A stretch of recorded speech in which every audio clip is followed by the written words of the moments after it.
अंतरिम मनाई म्हणजेच तुर्तातुर्त ताकीद मिळाली म्हणजे कब्जा परत घेता येतो का? नमस्कार, मी आपला वकील मित्र ॲडव्होकेट कैलास नाईक.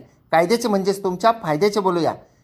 आपण एखादा दावा दाखल केला, त्या दाव्यामध्ये आपण लगत शेतकऱ्याने आपल्या मिळकतीच्या शांततामय कब्जे वहिवाटीस हरकत अडथळा करू नये, आपल्या वहिवाटीस हरकत अडथळा करू नये, आपल्याला ती जमीन मेहनत मशागत करण्यास वहिवाट करण्यास हरकत अडथळा करू नये, अशा प्रकारचा दावा दाखल केलेला असेल आणि त्या दाव्यामध्ये दाव्याचा अंतिम निकाल लागेपर्यंत प्रतिवादी यांनी आपल्याला हरकत व अडथळा करू नये अशा प्रकारचा दिवाणी प्रक्रिया संहिता ऑर्डर 39 रूल 1-2 खाली अर्ज दाखल केलेला असेल, त्या अर्जावर सुनावणी होऊन वादीच्या बाजूने निकाल झालेला असेल, म्हणजेच वादीचा अर्ज मंजूर होऊन प्रतिवादीने त्यांच्या कब्जे वहिवाटीस म्हणजेच वादीच्या कब्जे वहिवाटीस हरकत व अडथळा करू नये असा आदेश केलेला असेल, त्यानंतर तो दावा वादीने काढून घेतला किंवा त्या दाव्यामध्ये निकाल होऊन तो दावा डिसमिस झाल्यानंतर प्रतिवादी यांनी वादीच्या मिळकतीमध्ये कब्जा घातलेला असेल, तर तो कब्जा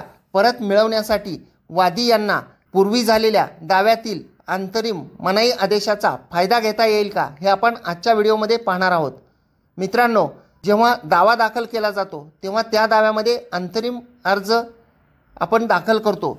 त्या अंतरिम अर्जामध्ये आपली मागणी अशी असते की या दाव्याचा अंतिम निकाल लागेपर्यंत प्रतिवादी यांनी वादीच्या कब्जे वहिवाटीस हरकत व अडथळा करू नये आणि त्या अर्जामध्ये वादीचे म्हणणे असे असते की ती मिळकत वादीच्याच कब्जामध्ये आहे.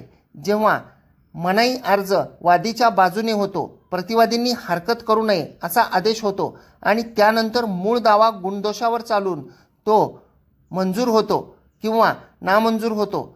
त्यानंतर मनाई अर्जाच्या आदेशाचे अस्तित्व संपुष्टात येते आणि दाव्याच्या निकालानंतर प्रतिवादी यांनी जर वादीच्या मिळकतीमध्ये कब्जा घातलेला असेल तर तो कब्जा परत मिळवण्यासाठी वादी यांना पूर्वी झालेल्या अंतरिम मनाई आदेशाचा आधार घेता येत नाही. कब्जा परत मिळवण्यासाठी वादी यांना प्रतिवादी विरुद्ध वेगळा स्वतंत्र कब्जा परत मिळण्यासाठीचा दावा दाखल करावा लागतो आणि त्या दाव्यामध्ये कब्जा परत मिळावा अशी मागणी करता येते. कब्जा परत मागणीच्या दाव्यामध्ये अंतरिम मनाई अर्ज दाखल करून माझ्या कब्जे वहिवाटीस हरकत अडथळा करू नये असे म्हणता येत नाही, कारण कब्जा नसतो.